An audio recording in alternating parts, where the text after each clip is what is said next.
নমস্কার। বেতন ও পেনশন বিষয়ে আজকে আমি কিছু গুরুত্বপূর্ণ তথ্য আপনাদের দেব। সম্পূর্ণ ভিডিওটি দেখবেন।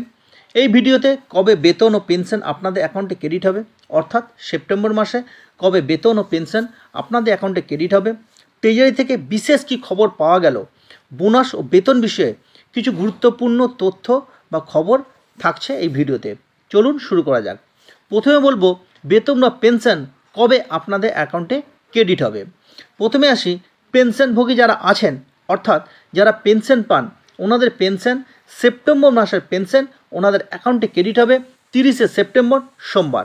আবার বলছি, সেপ্টেম্বর মাসে যারা পেনশন পান ওনাদের সেপ্টেম্বর মাসের পেনশন ওনাদের অ্যাকাউন্টে ক্রেডিট হবে 30শে সেপ্টেম্বর সোমবার। যারা ওয়াজেস, অনারিয়াম, রেমুনারেশন, স্টাইপেন্ড পান ওনাদের ওয়াজেস, রেমুনারেশন, স্টাইপেন্ড ওনাদের অ্যাকাউন্টে ক্রেডিট হবে 30শে সেপ্টেম্বর সোমবার। পঞ্চায়েত, মিউনিসিপ্যালিটি, কর্পোরেশন, লাইব্রেরি কর্মচারী যারা আছেন ওনাদের সেপ্টেম্বর মাসের বেতন ওনাদের অ্যাকাউন্টে ক্রেডিট হবে 27 অথবা 28শে সেপ্টেম্বর শুক্রবার অথবা শনিবার।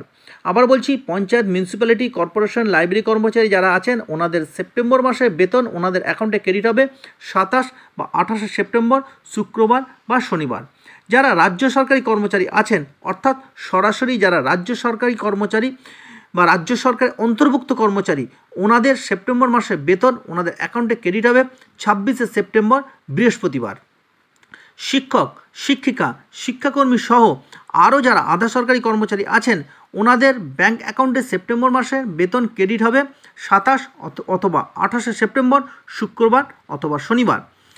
এখানে একটা বিষয়ে বলা বাহুল্য, অনেকেই বলতে পারেন শনিবার তো ব্যাংক বন্ধ, কিন্তু 28 তারিখ বন্ধ হলেও যদি 27 তারিখ বেতন অ্যাকাউন্টে ক্রেডিট করতে না পারে ব্যাংক, তাহলে 28 তারিখ ক্রেডিট করে দেবে, এরকমই খবর পাওয়া যাচ্ছে ট্রেজারি মারফত। এছাড়া আরও একটা বিষয় জানা গেছে, কয়েকটি ট্রেজারিতে অর্থ দপ্তর থেকে কিন্তু টাকা পাঠানো হয়েছে বেতন ও পেনশন বাবদ।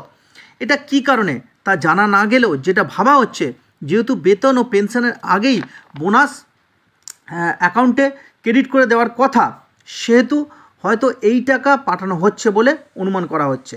তবে কোনো প্রকার গাইডলাইন কিন্তু এখনও ট্রেজারিকে দেয়নি অর্থ দপ্তর। আশা করি কিছু তথ্য দিতে পারলাম আপনাদের। সকলে ভালো থাকবেন, সুস্থ থাকবেন, সঙ্গে থাকবেন।